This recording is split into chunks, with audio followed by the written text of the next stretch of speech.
পাইছে ঘুমের ঘরে বাদশাহ হারুনুর রশিদ স্বপ্নে দেখে মনোমুগ্ধকর জান্নাতে চলে গেছে। সুউচ্চ সুউচ্চ প্রাসাদ, কোন প্রাসাদ থেকে কোন প্রাসাদের উচ্চতা কম নয়, নয়নাভিরাম প্রাসাদ, সুন্দর সুন্দর প্রাসাদ। হঠাৎ করে বাদশাহ হারুনুর রশিদ একটি প্রাসাদের সামনে দেখে লেখা জুবাইদা খাতুন নামে প্রাসাদ। বাদশাহ হারুনুর রশিদ কোথায়? স্বপ্নে দেখতেছে ঘুমের ঘরে। যখন বাদশাহ হারুনুর রশিদ ইচ্ছা করে আমার স্ত্রীর নাম জুবাইদা খাতুন, হয়তো আমার স্ত্রীর নামে প্রাসাদটাই হবে, আমি প্রাসাদের ভিতরে যাই, গিয়া প্রাসাদের ভিতরে সুন্দরতা আর প্রশস্ততা বিশালতা সবকিছু আমি দেখে আসবো।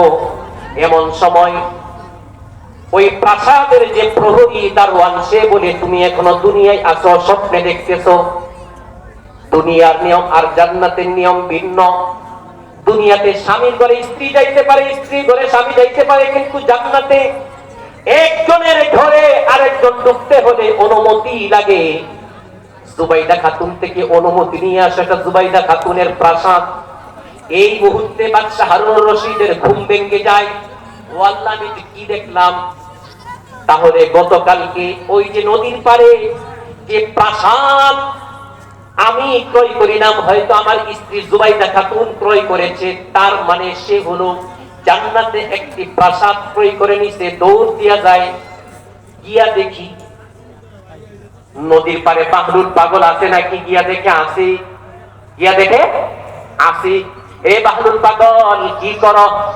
বাড়ি গিয়া ঘর বানাই। বাড়ির ঘর তুমি কি করবা? দ্বিতীয় দিন বাদশাহ হারুনুর রশিদ নদীর পারে আবার যায় দৌড়ে। তখন ওই যে স্বপ্নে জান্নাতে জুবাইদা খাতুনের প্রাসাদ দেখে দৌড়ে যায়।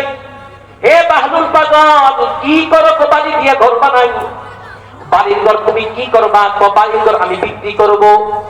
আমার কাছ থেকে যে ব্যক্তি বালুর ঘর ক্রয় করবে, আমি তার জন্য আল্লাহর কাছে দোয়া করব, আল্লাহ পাক যেন প্রাসাদ নির্মাণ করে দেন।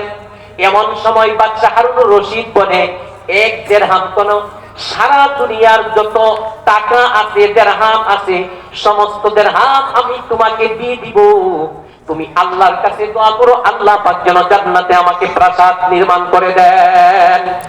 ওই দিন বাহলুল পাগল বলে, গতকালকে তো তোমাকে বলেছিলাম বাড়ির ঘর আমার কাছ থেকে ক্রয় করতে, তুমি ক্রয় করে নাও। তোমার স্ত্রী জুবাইদা খাতুন ক্রয় করেছিল, সে জান্নাতে প্রাসাদ ক্রয় করেছে। গতকালকের বিষয়টা ছিল না দেখা, আজকে তো তুমি স্বপ্নে জান্নাতে প্রাসাদ জুবাইদা খাতুনের প্রাসাদ দেখে এখন এখানে এসেছো জান্নাতের ঘর ক্রয় করতে, বালুর ঘর ক্রয় করতে। তার মানে হলো ঈমান এমন এক জিনিস, সেটা না দেখা বিষয়। আমি আপনাদেরকে বলবো, একবার সুবহানাল্লাহ বলে আল্লাহ পাক রব্বুল আলামিন জান্নাতে একটি বালাখানা তৈরি করে দিবেন। এটার বিশ্বাস আছে কিনা? সুবহানাল্লাহ, সুবহানাল্লাহ। এটার নাম ঈমান।